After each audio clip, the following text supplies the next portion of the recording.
Hello friends, welcome to my YouTube channel. आज हम लोग सीडीपी के 30 मोस्ट इम्पॉर्टेंट क्वेश्चन की प्रैक्टिस करेंगे, जो सीटेट पेपर 1 और सीटेट पेपर 2 के लिए बेहद ही महत्वपूर्ण है। और आप लोग कमेंट करके बताना इसमें से आपको कितने क्वेश्चन आ रहे थे। और अगर वीडियो अच्छा लगे तो चैनल को सब्सक्राइब करें, वीडियो को लाइक करें, कमेंट करें। चलिए देखते हैं, यहाँ पे क्वेश्चन आपसे पूछा गया है, सीखना से क्या तात्पर्य होता है। सीखने का मतलब क्या होता है, यह पूछा गया है। मनोवृत्ति में परिवर्तन से, व्यवहार में परिवर्तन से, व्यवहार में अपेक्षाकृत स्थायी परिवर्तन, या फिर अनुभूति में परिवर्तन से। तो सीखना से क्या तात्पर्य है, इसका आंसर हो जाएगा कि व्यवहार में अपेक्षाकृत जो स्थायी परिवर्तन होते हैं वही क्या कहलाता है, उसी को सीखना कहा जाता है। तो यहाँ पे सी ऑप्शन बिल्कुल ही करेक्ट हो जाएगा। उसके बाद अगला क्वेश्चन पूछा गया है, शिक्षार्थी को स्कूल केवल शिक्षा ही नहीं बल्कि सामाजिक मूल्यों, सामाजिक संज्ञान और सामाजिक मानकों के विषय में जानकारी देकर उनका बीज होता है, उनका बीज बोता है। मतलब यहाँ पे जो सामाजिक मूल्य, सामाजिक संज्ञान और जो सामाजिक मानक होते हैं के विषय में जानकारी देकर उनमें से किस चीज़ की मतलब तैयारी करवाई जाती है, तो इसका आंसर हो जाएगा उनमें सामाजिकरण की तैयारी करवाई जाती है। और ये सब करके उनमें सामाजिकरण का बीज बोया जाता है। तो यहाँ पे बी ऑप्शन बिल्कुल ही सही हो जाएगा। अगला क्वेश्चन पूछा गया है, सीखने वाले का स्वनियमन निर्भर करता है। सीखने वाले का स्वनियमन निर्भर करता है उसके द्वारा निर्मित नियमों पर, व्यवहार के लिए विनियमों का निर्माण करने पर, अपने व्यवहार को नियंत्रण करने पर, स्वयं सीखे गए ज्ञान का अनुवीक्षण करने पर। तो सीखने वाले का स्वनियमन होता है वो निर्भर करता है स्वयं सीखे गए ज्ञान का अनुवीक्षण करने पर। तो यहाँ पे डी ऑप्शन बिल्कुल ही सही हो जाएगा। उसके बाद नेक्स्ट क्वेश्चन दिया गया है और बहुत ही इंपॉर्टेंट क्वेश्चन है, सीखने के अंतर्गत इसका फोल्डिंग दर्शाता है। अध्यापक द्वारा सिखाने में प्रयोग की गई शिक्षण विधियों को, सीखने में वयस्कों द्वारा किए गए अस्थायी सहयोग को, पूर्व में सीखे गए ज्ञान की पुनरावृत्ति को, या फिर सीखने की प्रक्रिया में प्रयुक्त सहायक सामग्री की मात्रा को। तो यहाँ जो सीखने के अंतर्गत इसका फोल्डिंग होता है, इसका आंसर हो जाएगा सीखने में वयस्कों द्वारा किए गए अस्थायी सहयोग को इसका फोल्डिंग कहा जाता है। तो यहाँ पे बी ऑप्शन बिल्कुल ही करेक्ट हो जाएगा। और इसके फोल्डिंग के बारे में बताया था वाई गोस्की ने। किसने बताया था? वाई गोस्की ने बताया था। ये भी आपको याद रखना है। उसके बाद नेक्स्ट क्वेश्चन पूछा गया है, समावेशी कक्षा की विशेषता नहीं है। शिक्षक द्वारा मित्रवत और आत्मीयता व्यवहार का प्रयोग, ज्ञान क्षमता वाले समग्र शिक्षार्थी, अलग अलग विषयों हेतु अलग अलग सहायक सामग्रियों का प्रयोग, या फिर वास्तविक तथा सतत आकलन की व्यवस्था। अब पूछा गया समावेशी कक्षा की विशेषता नहीं है। तो यहाँ पर जो दिया गया ज्ञान क्षमता वाले समग्र शिक्षार्थी, यह क्या है? समावेशी शिक्षा की विशेषता नहीं होती है। उसके बाद अगला क्वेश्चन दिया गया है, किसी परीक्षण की वह वैधता जिसके माध्यम से शिक्षार्थियों में सैद्धांतिक गुणों को मापा जाता है कहलाती है। जिसके द्वारा सैद्धांतिक गुणों को मापा जाता है एक छात्र में, उसे बोला जाता है अभिसारी वैधता। क्या बोलते हैं उसको? अभिसारी वैधता बोलते हैं। उसके बाद नेक्स्ट क्वेश्चन आपसे पूछा गया है, जीन पियाजे द्वारा प्रतिपादित संज्ञानात्मक विकास सिद्धांत की किस अवस्था में बालक वस्तुओं को पहचानने का प्रयास करने लगता है। तो इसका आंसर हो जाएगा जो वस्तुओं को पहचानने का प्रयास करने लगता है बालक, वो संवेदी गामक या फिर संवेदी प्रेरक अवस्था की विशेषता होती है। तो यहाँ पे ए ऑप्शन बिल्कुल ही सही हो जाएगा। उसके बाद नेक्स्ट क्वेश्चन आपसे पूछा गया है, जब बालक स्कूल जाने के लिए और रोज की तरह स्कूल ड्रेस, जूता आदि पहनता है, किताबें लेता है, तब व्यवहारों के सभी संगठित क्रम कहलाते हैं। जो ये व्यवहारों के सभी संगठित क्रम होते हैं इनको बोला जाता है स्कीम। क्या बोलते हैं इनको? स्कीम बोलते हैं। उसके बाद अगला क्वेश्चन पूछा गया है, निम्न में से वह कथन जो शिक्षार्थियों में सृजनात्मकता का पोषण करता है, वह कथन कौन सा, यह बताना है। प्रत्येक शिक्षार्थी की अंतर्जात प्रतिभाओं का पोषण करने एवं प्रश्न करने के अवसर उपलब्ध कराना, विद्यालयी जीवन के प्रारंभ से उपलब्धि के लक्ष्यों पर बल देना, परीक्षा में अच्छे अंकों के लिए विद्यार्थियों की कोचिंग कराना, अच्छी शिक्षा के व्यवहारिक मूल्यों के लिए विद्यार्थियों का शिक्षण। तो यहाँ पे पूछा गया कि सृजनात्मकता के विकास के लिए जो कथन यहाँ पे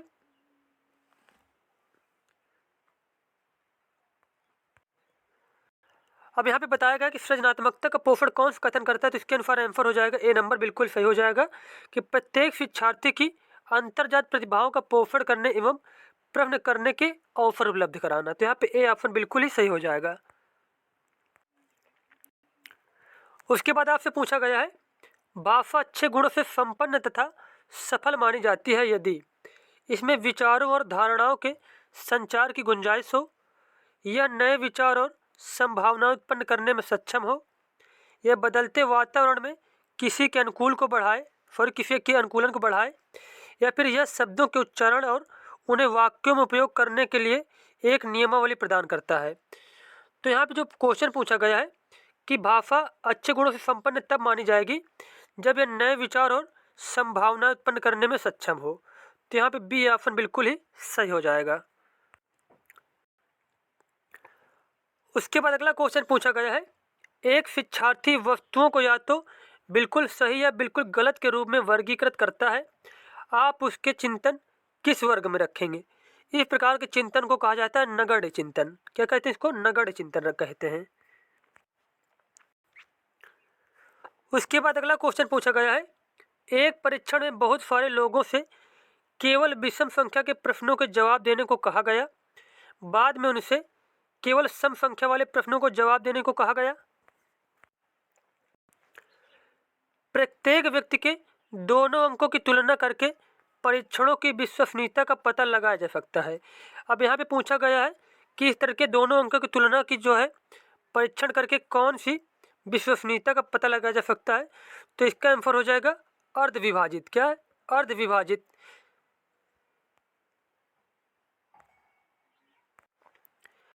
तो यहाँ पे आंसर हो जाएगा कि अर्धविभाजित परीक्षणों की विश्वसनीयता का पता लगाया जा सकता है दोनों अंकों की तुलना करने पर।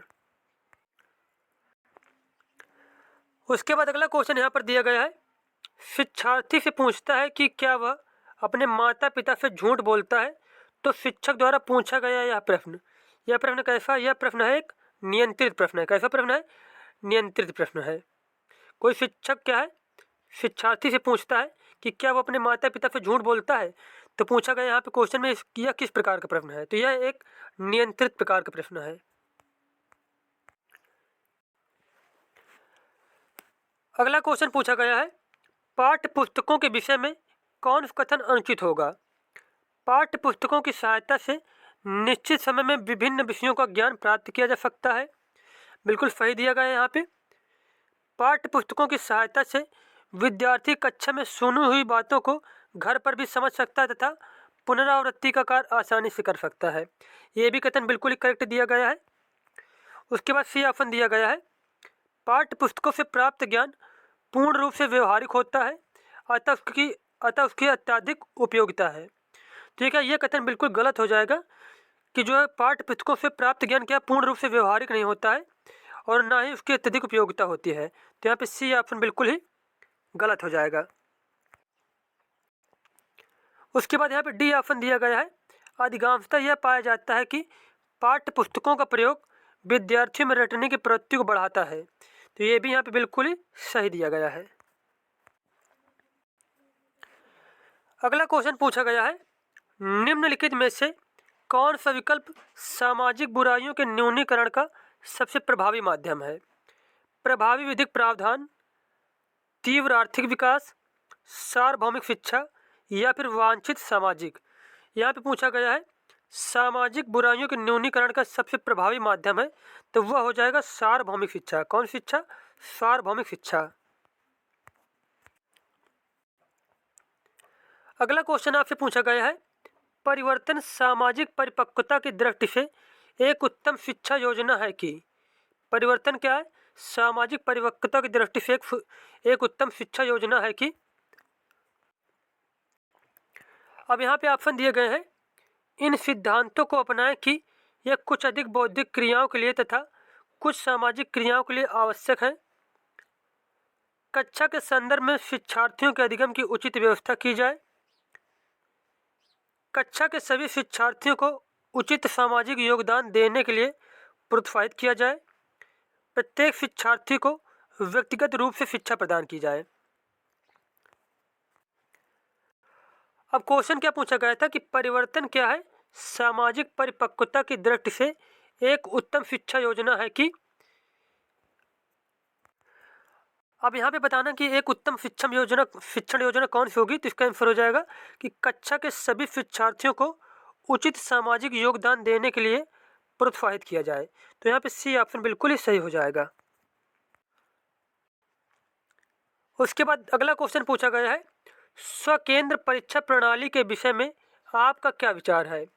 इस व्यवस्था में शिक्षार्थी अधिक अनुशासित रह सकते हैं। इससे शिक्षार्थियों को नई जगह जाकर समायोजन का कष्ट नहीं झेलना पड़ता। दूसरे परीक्षा केंद्रों पर शिक्षार्थी हताश होकर अक्सर अच्छा प्रदर्शन नहीं कर पाते।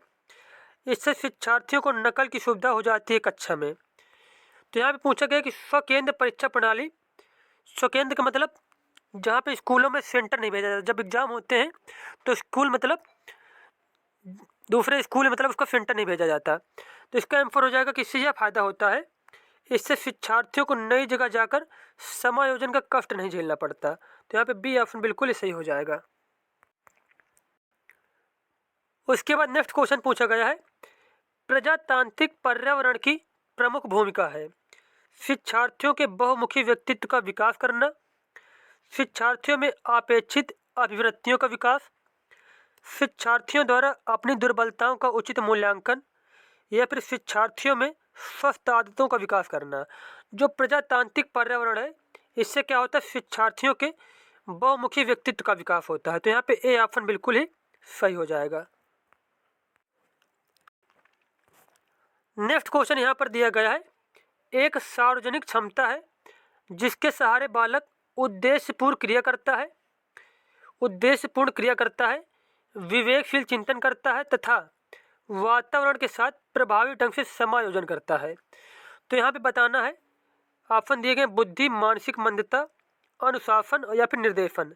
तो यहाँ पे आंसर हो जाएगा कि बुद्धि क्या है, एक सार्वजनिक क्षमता है जिसके सहारे बालक उद्देश्यपूर्ण क्रिया करता है, विवेकशील चिंतन करता है तथा वातावरण के साथ प्रभावी ढंग से समायोजन करता है। तो यहाँ पे ए ऑप्शन बिल्कुल ही सही हो जाएगा। नेक्स्ट क्वेश्चन यहाँ पर पूछा गया है, स्किनर के अनुसार सीखने में प्रतिवादी अनुक्रिया वह अनुक्रिया है जो स्पष्ट उद्दीपन द्वारा उत्पन्न होती है। तो यहाँ पे ए ऑप्शन बिल्कुल ही सही हो जाएगा। अगला क्वेश्चन यहाँ पर पूछा गया है, शिक्षक के मानसिक स्वास्थ्य का अध्ययन करना आवश्यक है क्योंकि।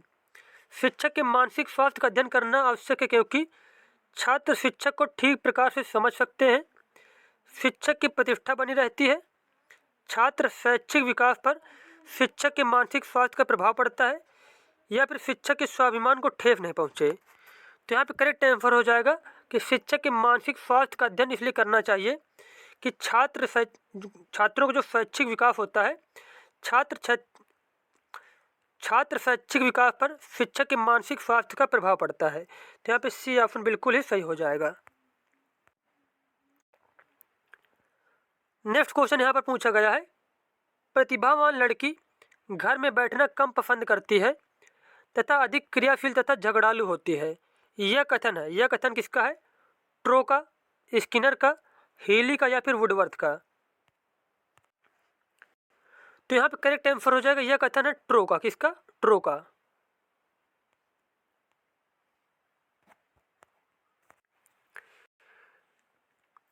उसके बाद नेक्स्ट क्वेश्चन पूछा गया है, निम्नलिखित में से किसने कहा है विकास परिवर्तन श्रृंखला है जिसमें बालक भ्रूणावस्था से लेकर प्रौढ़ावस्था से गुजरता है। तो इसका आंसर हो जाएगा, यह कहा था मुनरो ने। किसने कहा था, मुनरो ने कहा था कि विकास क्या है, परिवर्तन की श्रृंखला है जिसमें बालक भ्रूणावस्था से लेकर प्रौढ़ावस्था तक से गुजरता है। अगला क्वेश्चन पूछा गया आपसे, समावेशी शिक्षा प्रक्रिया में अनुकूलन किया जाता है। समावेशी शिक्षा प्रक्रिया में अनुकूलन किया जाता है बाधित और अक्षम बालकों के शिक्षण हेतु, सामान्य बुद्धि लब्धि के बालकों के शिक्षण हेतु, अधिगम असमर्थ बालकों के शिक्षण हेतु या फिर इन सभी के शिक्षण हेतु। तो समावेशी शिक्षा प्रक्रिया में अनुकूलन किया जाता है इन सभी के शिक्षण हेतु। तो यहाँ पे डी ऑप्शन बिल्कुल ही सही हो जाएगा।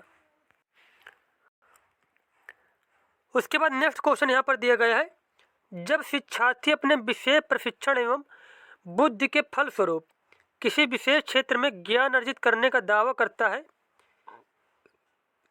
तब उसके इस दावे की जांच की जाती है। तब उसकी जांच की जाती है उपलब्धि परीक्षण द्वारा। किसके द्वारा? उपलब्धि परीक्षण द्वारा।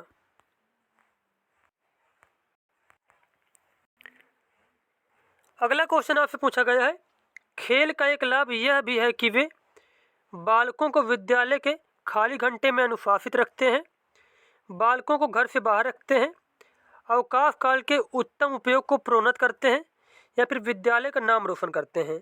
तो खेल का लाभ यह होता है कि अवकाश काल के उत्तम उपयोग को प्रोन्नत करते हैं। तो यहाँ पे सी ऑप्शन बिल्कुल ही सही हो जाएगा। अगला क्वेश्चन पूछा गया है, पढ़ने की क्षमता कहलाती है। पढ़ने की क्षमता को कहा जाता है डिसलेक्सिया। क्या कहते हैं? डिसलेक्सिया कहते हैं। अगला क्वेश्चन पूछा गया है, बुद्धि का प्रकार नहीं है मानसिक बुद्धि, मूर्त बुद्धि, अमूर्त बुद्धि या फिर सामाजिक बुद्धि।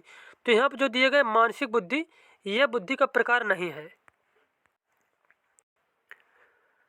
अगला क्वेश्चन पूछा गया, निम्न में से अधिगम के संबंध में सही है। अधिगम सार्वभौमिक है, यह जीवन भर चलता है, अधिगम विकास एवं परिवर्तन दोनों है, अधिगम उद्देश्यपूर्ण एवं सक्रिय होता है या फिर ये सभी। तो यहाँ पे करेक्ट आंसर हो जाएगा ये सभी। अधिगम क्या है? सार्वभौमिक है एवं जीवन भर चलता है, बिल्कुल सही दिया गया है। अधिगम विकास एवं परिवर्तन दोनों है, ये भी करेक्ट है। अधिगम उद्देश्यपूर्ण एवं सक्रिय होता है, ये भी यहाँ पे सही दिया गया है। तो इसका आंसर हो जाएगा ये सभी।